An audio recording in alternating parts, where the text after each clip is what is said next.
السلام عليكم ورحمه الله وبركاته. ازيكم يا حبايبي؟ عاملين ايه؟ النهارده ان شاء الله هنعمل مع بعض نخلل مع بعض البوري. بصوا يا حبايبي، دول سمكتين بوري عاملين وزنهم، بص ما شاء الله هم كبار. وزنهم الاتنين دولت عاملين 3 كيلو ونص. طيب تعالوا مع بعض نشوف هنخلله ازاي، طريقه سهله، وهنشوف هنقعده قد ايه. طيب اول حاجه، انا البوري يا حبايبي اللي بيتخلل ما بغسلهوش، يعني ما بدخلوش ميه خالص. كل اللي انا بعمله ان انا ببتدي اجيب مناديل مطبخ بالشكل ده، واخد سمكايه سمكايه وانشف من عليها اي ميه، ومن جوه كده اي دم او اي حاجه زايده. معلش يا جماعه، انا عارفه ان ممكن حد يقرف من المنظر ده، بس هو ما بيتعملش غير كده بالشكل ده حبايبي. وابتدي اجيب هنا، بصوا حبايبي، ده اسمه ملح بحر، بيبقى خشن كده. انا حاطه عليه معلقه شطه ومعلقه كمون خشن. هبتدي اخد منه واحط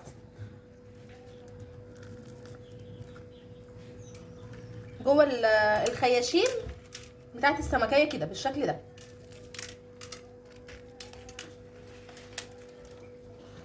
الناحيه التانية بنفس الطريقه،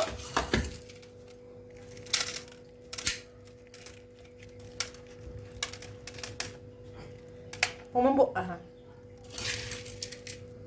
عامله بقها كده بالملح.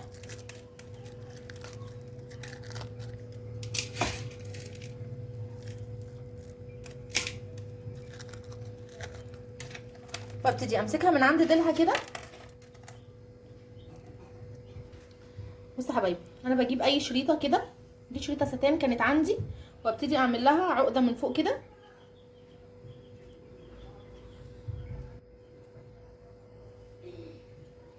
بالشكل ده. وابتدي اجيبها من عند الديل،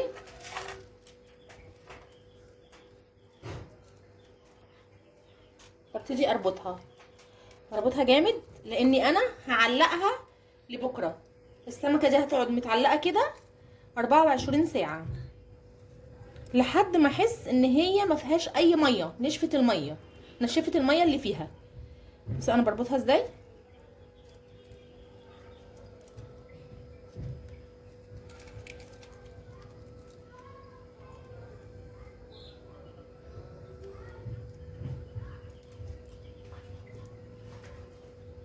بالشكل ده حبايبي. هبتدي اعلقها كده من الفتحه بتاعتها دي كده. بس قبل ما اعلقها، انا هنا حيقت بملح البحر اللي هو الخشن ده. هبتدي اجيب الملح العادي بتاعنا اللي هو الناعم، وادهن جسمها كده، لان الملح الخشن مش هيمسك على الجسم بالشكل ده حبايبي. وعلقيها بقى في اي حاجه، في اي حته حضرتك تقدري تعلقيها، علقيها كده بالشكل ده. هعلقها لتاني يوم بعد 24 ساعه، ونرجع نكمل مع بعض الوصفه. بس لما اعلقها انا هرمي عليهم شاشه، يعني هحط عليهم شاشه ان هي تبقى مغطيه السمكتين، علشان مفيش اي حاجه تيجي عليها، لان انا مش عايزه اي حاجه توصل للسمكيه دي. ولو الجو عندك حر، شغلي قدامها مروحه، ما ينفعش تسيبيها في حر علشان ما تتنفخش منك وتبوظ.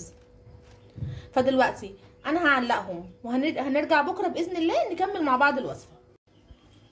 ده يا حبايبي شكلها بعد ما حيقتها. انا حطيت لها الملح في الخياشيم وفي البق، ودهنت على جسمها ملح من الناعم بتاع الاكل العادي. انا علقتها هنا في ايد المطبخ من فوق، وسبتها تنزل ميتها كده. حطيت اي حاجه تحتيها، حطيت كده الصاج تحتيها علشان ينزل فيه الميه. يدوبك دلوقتي هغطيها، وتاني يوم هنيجي نكمل مع بعض نشوف هنخلله ازاي. دلوقتي حبايبي بعد مرور 24 ساعه احنا علقناهم زي ما عملنا كده في المقطع الاولاني، ان احنا حشينا عند الخياشيم ومن البق ملح خشن وشطه وكمون حصى، وعلقناهم في الهواء بالشكل ده. بصوا لحد ما نشفت معانا كده. بصوا ما عليهاش اي ميه، والسمكيه نفسها بقت ناشفه. هبتدي اعمل ايه؟ اول حاجه قبل ما ابتدي احيقها هاجي من عند الديل وادوس كده. طيب الدوسه دي ليه؟ علشان لما الفسيخ يستوي يبقى اللحم فاصل عن الشوكه نفسها. بصوا لحد ما احس ان هي اللحمه فصلت عند الشوكه، وهدلكها كلها بالشكل ده كده. طيب بعد ما دلكتها، هو تدليكه بسيطه جدا. بعد ما دلكتها جبت هنا على السمكتين دولت، احنا قلنا ان السمكتين دولت كانوا عاملين 3 كيلو ونص. جبت 4 معالق ملح بحر. طب لو مش موجود يبقى نص كيس ملح من اللي هو الصغير اللي هو ابو جنيه. معلقه كركم كبيره ومعلقه شطه. هبتدي اخلط كل ده على بعضه بالشكل ده.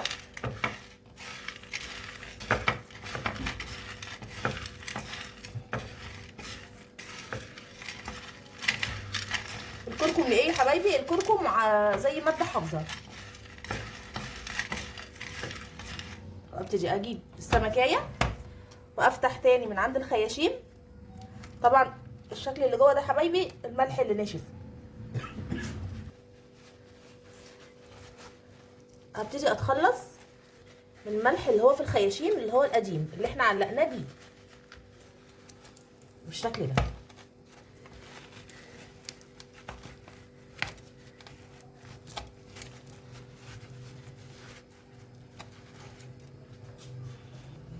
هبتدي احشي الملح اللي احنا حطينا عليه الشطه والكركم برضو في الخياشيم بالشكل ده، واحاول ادخلها جوه السمكيه كده بالشكل ده، وهديها لحد ما تاخد مني. طيب ناس بتقول انا الفسيخ بيطلع مني حادق. بيطلع حادق حبايبي هو مش من كميه الملح. كل ما تركني الفسيخ كل ما يحدق منك. لو اديتيله الوقت بتاعه المظبوط ما بيحدقش، بيطلع حياؤه المظبوط وما بيحدقش خالص منك. لكن اللي بيحدق منه الفسيخ ده بيبقى اداله وقت فوق وقته.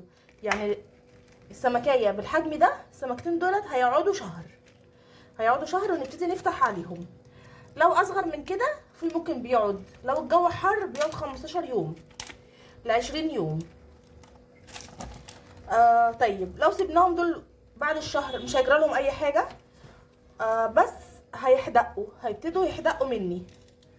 يبقى انا خسرت لحمه الفسيخ وحدقتها علشان زودت الوقت عليها.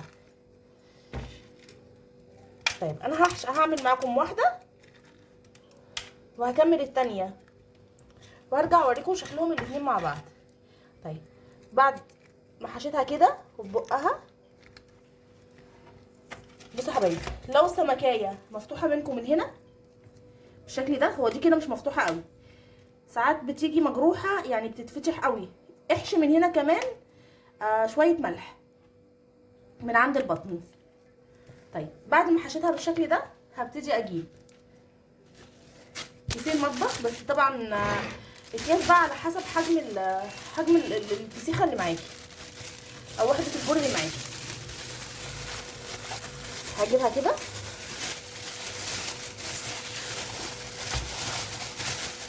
وابتدي ارش عليها من جوه ملح بسيط مش كتير. بس طبعا لو واخدين بالكم هي هنا بقيتها ما جاش على الكيس. انا هبتدي الف كده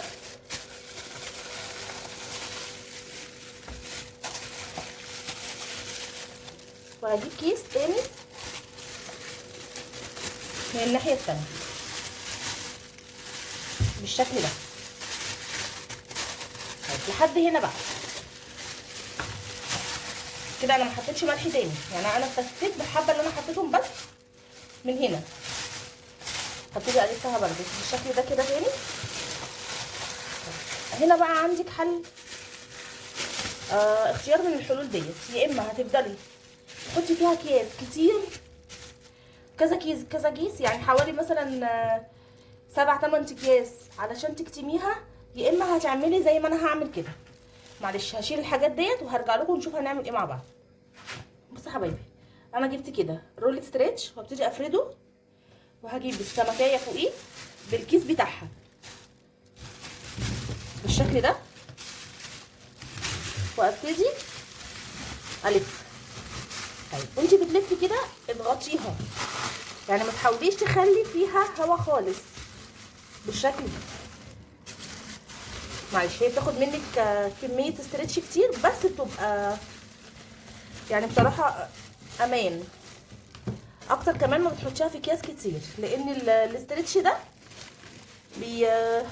بيغلفها كويس، بيكتمها حلو قوي. هفضل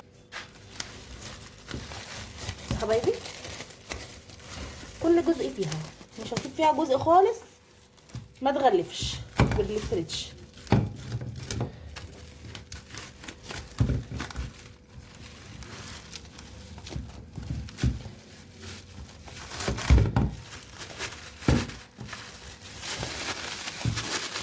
لحد الديل من تحت.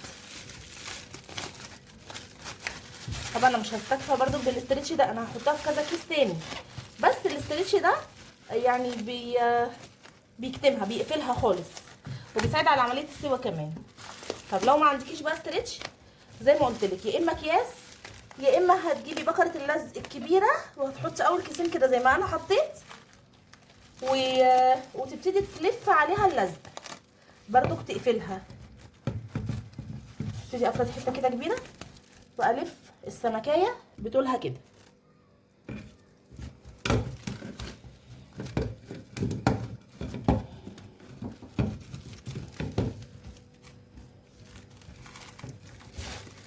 كده حبايبي مش عايزه فيها اي هوا، ما ينفعش الفسيخ لو دخله هوا يبوظ، ولو فضل فيه ميه يبوظ بالشكل ده. بصوا قفلتها ازاي كده. انا هعمل التانية وهرجع اقول لكم هنعمل ايه فيهم تاني. دلوقتي يا حبايبي بعد ما غلفتهم الاتنين بالشكل ده، هنبتدي بقى نجيب اكياس وهنعمل نفس الحركه، بس هنحط بقى ايه الاتنين مع بعض في نفس الكيس بالشكل ده.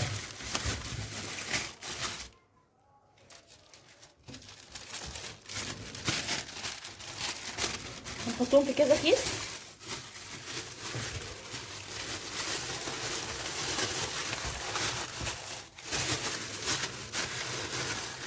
كده يا حبايبي. زياده تاكيد بس ان ما يخشلوش اي هوا. الاكياس دي زياده تاكيد. هو الفسيخ يا حبايبي لازم يتعمل كده، لازم يتقفل عليه كويس.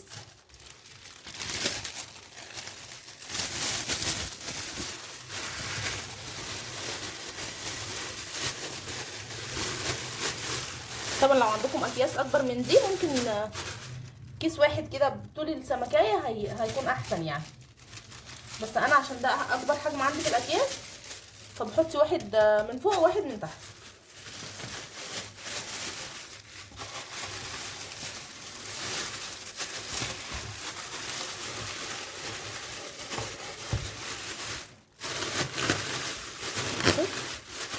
انا بحاول اخرج اي هواء بالشكل ده. هنحط اخر كيس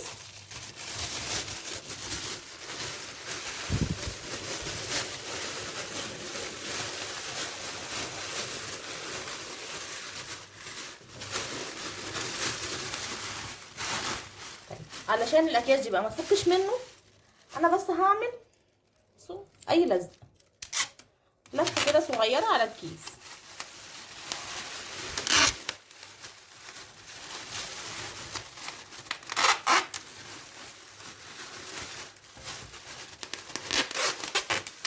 دي اضمن طريقه يا حبايبي تعملوا بيها الفسيخ، وان شاء الله باذن الله هنفتحه مع بعض.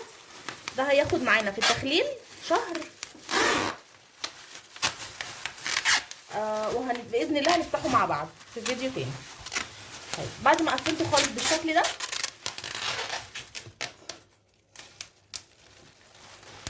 هتبتدي بقى تجيب الفسيخ بتاعك ده في اي حاجه، تاخدهم الاتنين كده مع بعض، هتوقفيه بالشكل ده. تمام.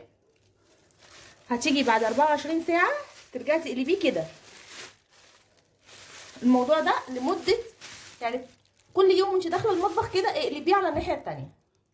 يعني انا دلوقتي لو الصبح بدري هقوم الصبح بدري اول ما اخش المطبخ هقلبه الناحيه التانيه لمده مثلا اسبوع. بعد كده كل 3 4 ايام اقلبيه. بس يا جماعه، فلو عجبتكم الوصفه فعلوا لي زر الجرس واشتركوا في القناه عشان يوصلكم كل جديد.